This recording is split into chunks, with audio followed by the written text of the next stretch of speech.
Welcome to study channel. मेरा नाम है मोहम्मद कैसर। यूपी में आंगनवाड़ी भर्ती के लिए आवेदन की प्रक्रिया फिर से शुरू हो गई है। आपको सारी जानकारी इस वीडियो में दी जाएगी। सबसे पहले आपको आना है दोस्तों इस वाली वेबसाइट पर upanganwadiBharti.in। ठीक है, वेबसाइट में कंफ्यूज मत होइएगा, यही वाली वेबसाइट है।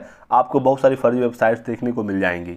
तो आपको क्या करना है, सिंपली अपने ब्राउज़र में यूपी आंगनवाड़ी लिख कर सर्च करना है और ये वाली जो वेबसाइट आपको दिखेगी upanganwadiBharti.in, आपको यहाँ पर क्लिक करना है। आप इस वेबसाइट पर आएंगे। ठीक है, तो ऐसे करके आपको यहाँ आ जाना है। आपको पता होगा उत्तर प्रदेश में 53,000 आंगनवाड़ी भर्ती का नोटिफिकेशन निकला था, सरकार की तरफ से आदेश आया था। भर्ती की प्रक्रिया शुरू भी हुई थी लेकिन फिर बाद में बंद कर दिया गया। बहुत सारे जिलों से तो आवेदन ही नहीं लिए गए थे, तो कुछ जिलों से आवेदन फिर से मांगे गए हैं। आदेश आया है सरकार की तरफ से कि जिन जिलों से आवेदन नहीं लिया गया है उनसे आवेदन मांगे जाएं और जिन्होंने पहले आवेदन कर दिया था तो उनकी जो प्रक्रिया है उसे पूरा किया जाए।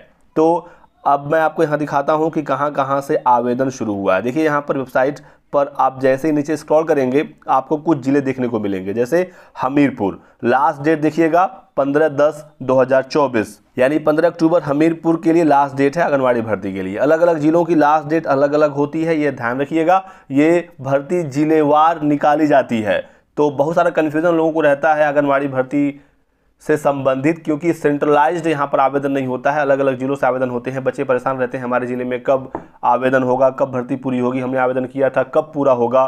तो बहुत सारा डाउट रहता है, मैं समझ रहा हूँ। आप डाउट हो तो आप कमेंट सेक्शन में ज़रूर लिखिएगा। मैं पूरी कोशिश करूँगा कि आपको सही तरीके से, सरल तरीके से चीज़ों को मैं समझा सकूँ। अमेठी के लिए लास्ट डेट देखिए 17 अक्टूबर है। वाराणसी से भी आवेदन मांगे गए हैं 25 अक्टूबर। कन्नौज से आवेदन मांगे गए हैं, लास्ट डेट 17 अक्टूबर। और झांसी से भी आवेदन मांगे गए हैं, लास्ट डेट है 17 अक्टूबर।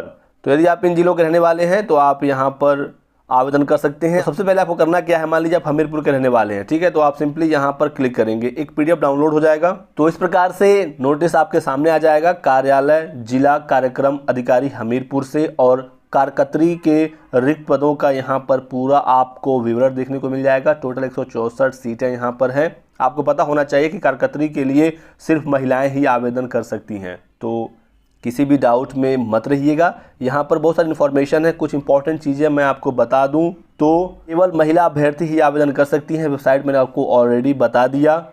न्यूनतम योग्यता यहाँ पर इंटरमीडिएट है, 12वीं पास आप होनी चाहिए। और यदि आप स्नातक भी हैं तो इंटरमीडिएट और स्नातक यानी ग्रेजुएशन दोनों के अंकों को जोड़कर मेरिट बनाई जाएगी। तो यदि आप स्नातक हैं तो चयन होने का जो चांसेस है वो बहुत ही ज़्यादा रहता है। हालांकि बिना स्नातक का भी न्यूनतम इंटरमीडिएट पास अभ्यर्थी भी आवेदन कर सकती हैं, लेकिन फिर मेरिट में सिर्फ इनके इंटर के ही मार्क्स जोड़े जाएंगे। कोई भी परीक्षा नहीं होती है, सिर्फ मेरिट के बेस पर चयन होता है। एक बात का और आपको ध्यान रखना है कि ऑनलाइन आवेदन है तो कोई भी फर्जीवाड़ा यहाँ पर नहीं होता है। जिसके मार्क्स अच्छे होंगे उन्हीं का चयन होगा। तो किसी भी दलाल, किसी भी फर्जी एजेंट के फेर में आप मत रहिएगा।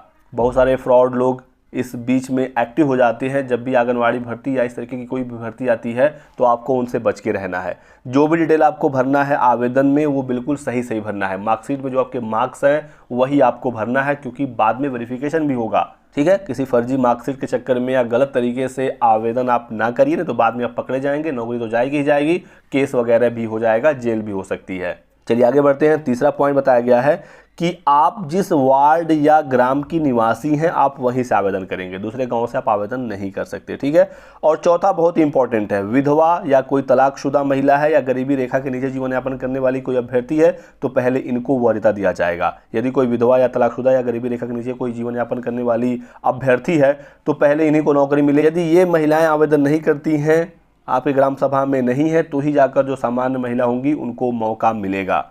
तो चूंकि महिलाएं यहाँ पर आवेदन करती हैं, गांव में ज़्यादा इन्फॉर्मेशन ना होने की वजह से जो फ्रॉड लोग हैं, जो एजेंट हैं, जो दलाल हैं, वो इनसे संपर्क करते हैं और पैसे लेने की कोशिश करते हैं। कई बार तो ऐसा भी होता है कि जिनका चयन 100% होना सुनिश्चित होता है उनसे ही दलाल पैसे ले लेते हैं, क्योंकि उनको पता है इसका तो चयन हो ही जाएगा। यदि कोई महिला अभ्यर्थी है, विधवा और आवेदन कर रही है तो चांसेस है उसका चयन होने ही वाला है, फिर भी दलाल उनसे पैसे ले लेते हैं, कहते हैं मैं आपका करवा दूंगा, और उसका हो भी जाता है। तो आपके पास इन्फॉर्मेशन यदि नहीं होगा तो आप किसी फ्रॉड के चक्कर में पड़ सकते हैं। देखिए यहाँ पर ऑनलाइन आवेदन करने की अंतिम तिथि बताई गई है, तो ये जिलेवार होता है। तो आप अपने जिले का देख लीजिएगा। जिन जिलों से अभी तक आवेदन की प्रक्रिया नहीं शुरू हुई है, आपको अभी वेट करना होगा। वेबसाइट मैंने आपको बता दिया, आप चेक करते रहिए। बाकी मैं आपको इन्फॉर्मेशन दे दूंगा अन्य और किसी भी जिले से आवेदन की प्रक्रिया शुरू होती है। साथ ही साथ आप हमारे टेलीग्राम चैनल को जरूर ज्वाइन कर लीजिए। कोई भी इन्फॉर्मेशन आएगी मैं वहाँ पर डायरेक्टली शेयर कर दूंगा। टेलीग्राम चैनल ज्वाइन करने का लिंक डिस्क्रिप्शन बॉक्स और पिन कमेंट में दिया गया है। क्लिक करते ही आप हमारे स्टडी चैनल के टेलीग्राम चैनल को ज्वाइन कर सकते हैं। बताया गया कि आप इसका जो शासनादेश है एक बार डाउनलोड करके पढ़ लीजिए। शासनादेश कैसे डाउनलोड होगा वो भी मैं आपको बता दूंगा। और आवेदिका का जो आयु है वो 18 से 35 साल के बीच में होना चाहिए। भर्ती पूरी तरीके से पारदर्शी होगी। ऑनलाइन आवेदन होगा, जिसका मेरिट बेहतर होगा उसी का चयन होगा। तो ये बात आप समझिएगा। बाकी आते हैं फिर से वेबसाइट पर। आवेदन कैसे होगा वो भी मैं आपको बताऊंगा। पहले मैं दिखा दूं आपको कि इसका जो शासनादेश है, नोटिफिकेशन है, वो कहाँ पर है। तो देखिए यहाँ पर सर्कुलर आंगनवाड़ी जियो यानी गवर्नमेंट ऑर्डर, तो यहाँ पर डाउनलोड का ऑप्शन है। क्लिक करेंगे, PDF फाइल डाउनलोड होगी। तो देखिए ये शासनादेश है, इसमें सारी जानकारी दी गई है। शैक्षिक योग्यता क्या होगी, आयु की सीमा क्या होगी, ठीक है, चयन की प्रक्रिया क्या होगी। तो आप चाहें तो इसे एक बार पढ़ सकते हैं। ये भी मैं डायरेक्टली शेयर कर दूंगा टेलीग्राम चैनल पर। तो यदि आपको डाउनलोड करने में कोई भी समस्या है तो आप डायरेक्टली टेलीग्राम चैनल से हमारे से डाउनलोड कर सकते हैं, ठीक है। बाकी कोई डाउट हो, सवाल हो तो लिखिए कमेंट सेक्शन में। आवेदन कैसे करेंगे ये हम लोग देखते हैं। तो आपको यहाँ पर 3 डॉट देखने को मिल जाएगा, क्लिक करें, ठीक है। यहाँ पर 2 ऑप्शन आएंगे, लॉगिन और DPO लॉगिन। आपको सिंपली लॉगिन पर क्लिक करना है, उसके बाद थोड़ा सा वेट करना है। अगला पेज कुछ इस प्रकार से आएगा, जहाँ पर देखिए यहाँ पर लॉगिन करने का ऑप्शन आ रहा है। यदि आप पहले से रजिस्टर्ड हैं तो आप यहाँ से लॉगिन कर सकते हैं, लेकिन यदि आपका रजिस्ट्रेशन अभी तक नहीं हुआ है तो यहाँ देखिए क्लिक टू रजिस्टर, इस पर क्लिक करेंगे तो नए आवेदन के लिए आपको ऑप्शन मिल जाएगा कैसे रजिस्ट्रेशन करना है। तो देखिए यहाँ पर रजिस्ट्रेशन के लिए ऑप्शन आ गया। सबसे पहले आपको यहाँ पर अपना नाम लिखना है। नाम as it is high school marksheet में जैसा है वैसे लिखिएगा। फादर नेम फिर लिखना है। उसके बाद आपको अपना ज़िला यहाँ पर चुनना है, जहाँ से आवेदन आपको करना है वो जिले दिखेंगे तो आपको वहाँ पर क्लिक करना होगा, ठीक है। फिर मोबाइल नंबर आप एंटर करेंगे, पासवर्ड अपना एक बनाएंगे, आधार कार्ड का नंबर डालेंगे, अपनी ईमेल आईडी फिल करेंगे, ये वाला कैप्चा कोड यहाँ पर डालेंगे, आगे वेरीफाई करेंगे, रजिस्ट्रेशन करेंगे और पूरे अपने आवेदन की प्रक्रिया को पूरा करेंगे। यदि आप खुद आवेदन नहीं कर सकते तो आप आवेदन करने में किसी भी का सहायता ले सकते हैं, साइबर कैफ़े वगैरह पर फॉर्म भरवा सकते हैं, लेकिन किसी को पैसा मत दीजिएगा कि वो आपकी नौकरी लगवा देगा।